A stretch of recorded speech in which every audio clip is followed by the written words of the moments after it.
자, 이번에는 저희 상한가 말아 올려버린 삼성제약 한번 살펴보도록 하겠습니다. 삼성제약이 제가 아까 이제 분석하려고 컨택하고 있을 때는 상한가 아니었던 것 같은데 현재는 상한가를 기록을 했네요. 자, 그럼 앞으로 어떻게 대응 좀 이어가면 좋을지, 또 그리고 지금 관심 있으신 분들, 그리고 종목의 이슈 등등 한번 살펴보겠습니다. 그럼 기업 내용 먼저 한번 보시죠.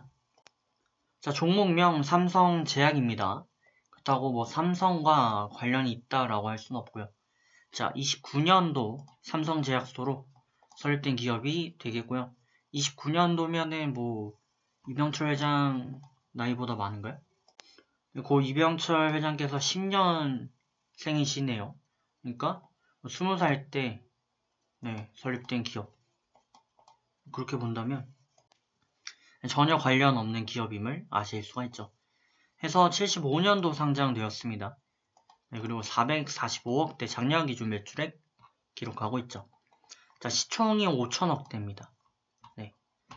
오늘 이슈가 되는 부분 뭐 여러 가지가 있는데 일단 어제 8시간 전이니까 어제 이슈나 마찬가지죠. 그 부분에서는 광대사 지분 100억 원어치 매각했다 라는 내용도 있었고요. 하지만 현재 최장암, 신약 기대감, 이에 따른 급등이 또 이어지고 있습니다.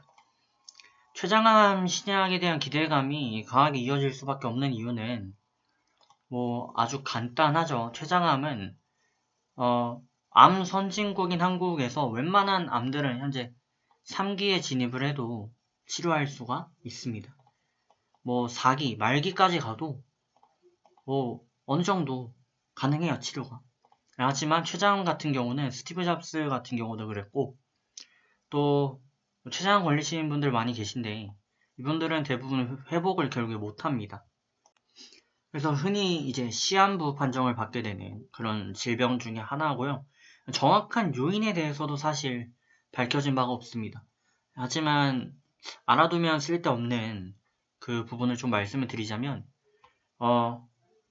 옥스퍼드인가 어디서 연구를 한 결과, 대학교는 정확히 모르겠는데 췌장암이 가장 많이 걸리는 군의 특징이 바베큐를 좋아하는 부분이라네요. 그래서 탄 거를 좀 많이 먹을 때 그런 부분에서 좀 일어난다고 합니다. 근데 어쨌든 뭐 심장마비와 더불어서 좀 이유 없이 생기는 질병 중 하나인데 그거에 대해 지금 이대로면 치료 가능하다라는 부분이니까 전 세계에 있는 췌장암 환자분들께 얼마나 금옥 같은 그런 이슈가 될 수밖에 없겠죠. 그래서 주가 급등을 좀 했고요.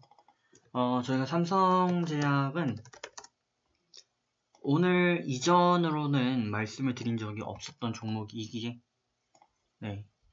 과거 패턴에 대해서는 말씀을 드릴 수 없을 것 같고 다만 이제 기존의 N자 곡선을 그려주고 이전에 있던 저항권 돌파해주고 여기에 따른 변형된 모습을 좀 보여갔지만 어쨌든 적산병 케이스를 이어가며 오늘 급등까지 나왔네요. 앞으로 어떻게 대응을 좀 이어가면 좋을까요?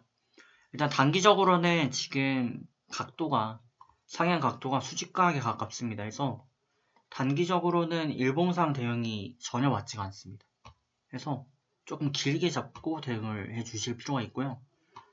다만 분봉상으로 한번 보시게 되면은 60분봉에 대한 커버가 굉장히 강하게 들어와요. 보시면 이탈하지 않으려는 그런 모습이 굉장히 많이 나타나고 이탈한 이후에 회복했을 때가 저가였죠. 그런 측면을 고려했을 때 단중기적인 차원에서는 22평에 대한 대응이 굉장히 중요하다라고 볼 수 있고요. 진짜 짧게 나는 대응하고 싶다 하시는 분들은 5일선 대응을 이어가시면 되겠습니다. 이 말은즉슨 22평 부근에 주가가 위치하게 되면 이날이죠. 이런 날이 되면은 이런 날 신규 매수 가능하다라는 부분이 되겠습니다. 이런 날 해서 이런 부분을 유념하셔서 대응을 해주시면 조금 더 효율적인 대응을 하지 않으실까 그렇게 보여집니다. 좋은 결과 있으시길 바라겠고요. 이슈에 따라서 다시금 또 말씀을 올리도록 하겠습니다. 그럼 저는 잠시 후 뵙겠습니다.